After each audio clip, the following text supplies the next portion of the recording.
U Kur'anu ima, kao što vam je poznato, 6236 ajeta. I to je najjače mišljenje. Kad kažem najjače mišljenje, ima i drugih. I ta raznolikost i različitost po pitanju broja ajeta u Kur'anu vraća se na 3 razloga. Prvi uzrok ili prvi razlog jeste što neka ulema smatra da je bismila od Kur'ana, da je kuranski ajet, dok drugi ne smatraju da je kuranski ajet, nego da je objavljena da bi rastavila suru od sure.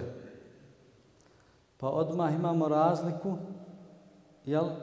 113. Jer u Kur'anu ima 114 sura, a 9. sura Teube je bez bismile. Te stoga oni koji ubrajaju bismilu u ajet, odmah imaju više 113 ajeta i obratno oni koji ne uračunaju, onda imaju manje. Dalje, kratice one kojima smo govorili, alif, lam, mim, ha, mim, kaf, ha, ja, in, sad i tako dalje. 29 sura počinje tim kraticama. I neki te kratice ubrajaju ajete, drugi ne. I treći razlog jeste da one harfove koji se primijetili ste u Kur'anu, koji se stavljaju za stajanje, neki smatraju da je to kraj ajeta, drugi ne, i onda imamo tu razliku. U svakom slučaju, 6236 ajeta je najjače mišljenje. Braćo, od tih 6236 ajeta, svega 130 ajeta je o ibadetu. O ibadetu. 500 ajeta je o šerijatu i šerijatskim propisima. Dakle, svega 10% o ibadetu i šerijatskim propisima. 1504 ajeta je o ahlaku, bontonu, edebu, međuljudskim odnosima, ponašanju i tako dalje. Više od pola Kur'ana su historijske činjenice, priče prijašnjih naroda da bismo uzeli pouku i poruku. Šta mi radimo? Mi glavu razbijamo i mi se prepiremo i svađamo oko ovih 10% ajeta iz Kur'ana. Ovog Mubarek jutra posvećujemo malo pažnje većini Kur'ana, a to je ova polovina Kur'ana koja govori o prijašnjim narodima, o historijskim činjenicama, s namjerom da uzmemo pouku i poruku iz toga. Juče smo na sabahu učili kuranske ajete koji spominju Taluta, Džaluta i Davuda, alejhisselam. I kratko ćemo samo prokomentarisati ovo jutro šta ti ajeti znači, zbog čega Allah spominje uopće tu priču o Talutu, Džalutu kao negativcu, Talutu kojeg je Allah poslao Benu Israilu da im bude vođa, i kada su oni tražili i zahtijevali da im Allah propiše borbu na njegovom putu, vjerovjesnik njihov pita: "Qala hal asaytum in kutiba alaykum al-qitalu alla tuqatilu?" Hoćete li zaista vi, ako vam bude propisana borba, boriti se na njegovom putu? U komparaciji ovog razgovora često se dešavalo kroz povijest, kroz historiju, pa i dan danas, da mi iziskujemo, tražimo, žudimo za nečim, da ili nekad, ako je džemat u pitanju, kao osnovna jedinica funkcionisanja zajednice, nekada se traži, dobro bi bilo da ima, podučavanje harfova, dobro bi bilo da ima škola Kur'ana, dobro bi bilo da ima mekteb, dobro bi bilo da ima obdanište, nabraja se. Međutim, kada se to organizira, kada sve to ima, onda nema podrške. Nema borbe, nema truda, nema zalaganja, nema interesanata. I njih pita poslanik, hoćete li zaista vi da se borite? Kalu, enna yakunu lahu, kalu, kaže, zar da se ne bojimo, da se ne borimo? وَقَدْ أُخْرِجْنَا مِنْ دِيَارِنَا وَأَبْنَائِنَا. Mi smo protjerani, mi i naša djeca smo protjerani iz naših domova. Svakako da ćemo se boriti. Svakako prenosimo na naše podneblje. Svakako da ćemo učestvovati. Svakako da ćemo učiti. Svakako da ćemo se truditi da podržimo sve te dobre projekte. فَلَمَّا كُتِبَ عَلَيْهِمُ الْقِتَالُ تَوَلَّوْا إِلَّا قَلِيلًا مِنْهُمْ. A kada bi propisana borba, vrlo mali broj njih se odluči na borbu. A kada se sve organizira, da se Allahova vjera izučava, da se uči Allahova knjiga, vrlo mali broj interesanata. I ne govorim ovo tek onako, nego iz prakse. Oni su bili iskušani jednom rijekom koja se nalazi između Jordana i Palestine. Molimo Allaha da oslobodi Palestinu, inša Allah, i Mesdžidul Aksa. To im je bilo iskušenje. I mufesiri porede i kažu da je ta rijeka ilustracija za naš dunjalučki život. Njima je bilo, dakle, iskušani su time da se ne smiju napiti kad prelaze tu rijeku sa talutom i vojskom, ne smiju se napiti iz te rijeke.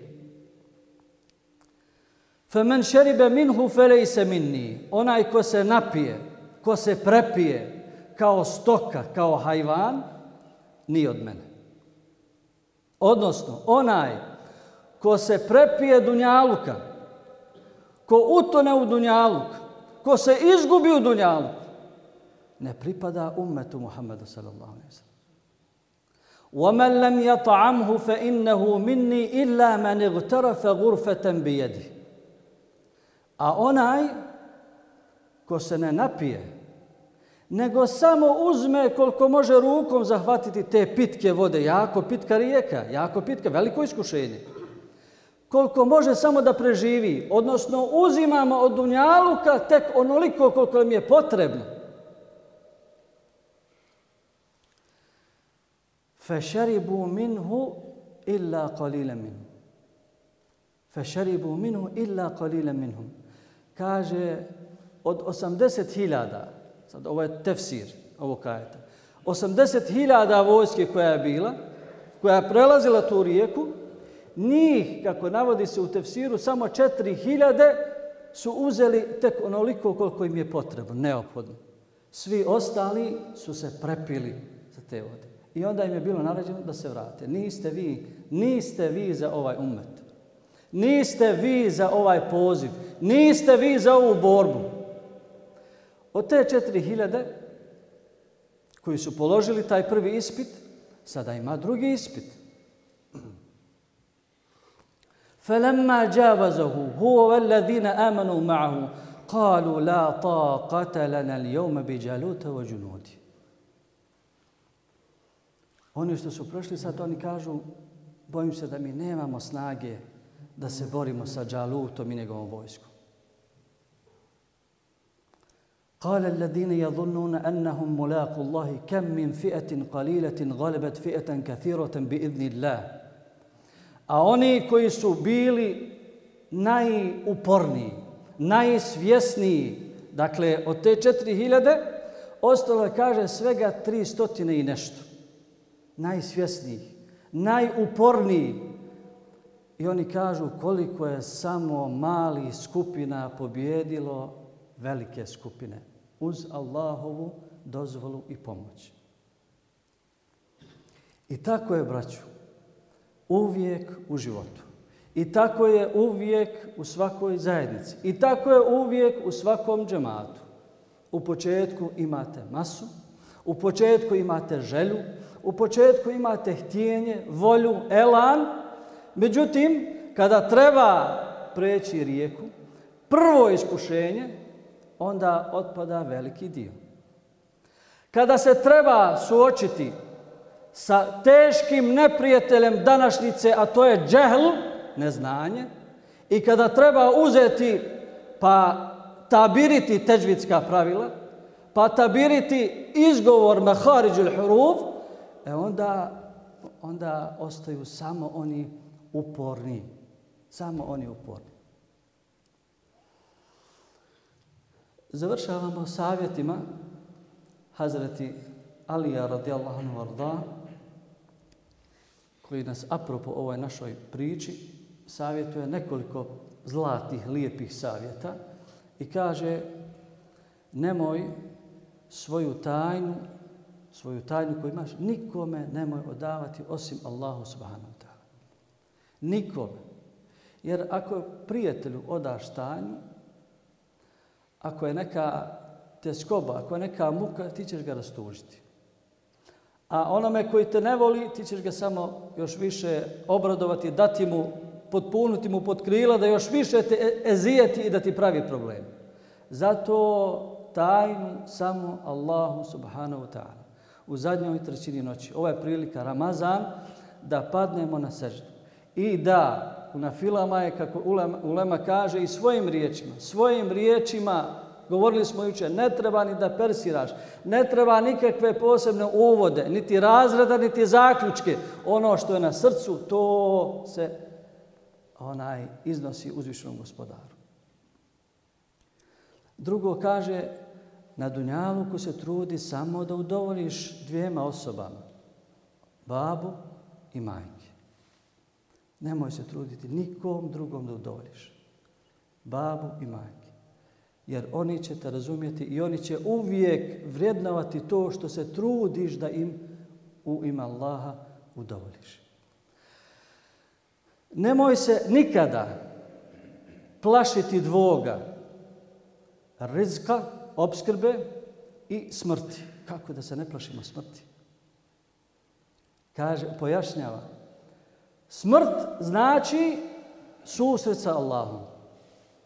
A onaj ko žudi za Allahom, onaj koji voli Allaha, on jedva čeka da dočeka taj moment i susret sa uzvišenim gospodarom. A rizik je svakako propisan. Naša opskrba je zapisana, naša opskrba nam je određena, nema potrebe da se sekiraš oko toga. Robe moj, kako se kaže u jednom hadisu, robe moj, nemoj me pitati za sutrašnju opskrbu kao što te ja ne pitam za sutrašnje dobro djelo. Allah te ne pita šta ćeš sutra dobro odraditi. I zato nemaš ti nikakve potrebe da oko toga razbijaš glavu. Trudi se dvoje da zaboraviš. Sve ide po dvoje. Trudi se dvoje da zaboraviš. Dobro koje si nekome učinio, to zakopaj. Dobro koje si nekome učinio i zlo koje je neko tebi učinio. I na kraju trudi se da dvoje nikada ne zaboraviš, a to je polaganje računa i Allah subhanahu wa ta'ala. Molim uzvišenog gospodara da ove riječi budu od koristi i meni i vama. Molim njega uzvišenog da, kao što nas je sastavio jutros ovdje u ovom prelijepom ramazanskom sabahskom ambijentu, da nas sačuva svakog iskušenja, da nas sastavi u džennetul firdevsil a'la. Amin ya rabbil alamin. Aqimis salat.